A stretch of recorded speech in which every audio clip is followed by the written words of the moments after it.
રાજકોટ નાગરિક બેંકના vice chairman Jivan Jagani વિવાદમાં આવ્યા છે। જીવણ જાગાણી સામે વિધવા મહિલાએ આક્ષેપ કર્યા છે કે મારા પરિવાર દ્વારા જીવણ જાગાણીને ₹51 લાખ ચેક દ્વારા આપ્યા હોવા છતાં જીવણ જાગાણીએ અમને જમીન આપી નથી। ત્યારે ફરિયાદી કાંતાબેન વગાસિયાએ શું કહ્યું તે સાંભળીએ। મારા ઘરના હતા એટલે એને આ રીતે સોદો કર્યો 40 લાખમાં અને 51 લાખ મારી જમીન વેચીને એને દીધા હતા અને 14 વર્ષ થયા તો મારા ઘરવાળા 4 વર્ષથી ધામમાં વયા ગયા। હવે હું નો થાય થઈ ગઈ, ઈ કઈ જવાબ દેતા નથી, ફોન કરી તો ઉપાડતા નથી, તો મારે શું સમજવું એમ।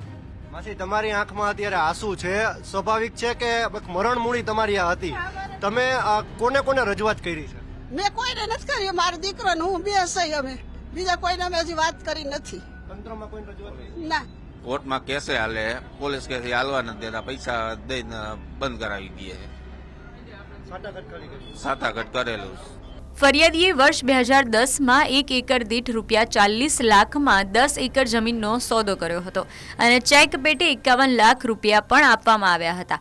તેમણે અનેક જગ્યાએ ફરિયાદ કરી હોવા છતાં હજી સુધી કોઈ પણ કાર્યવાહી કરવામાં આવી નથી।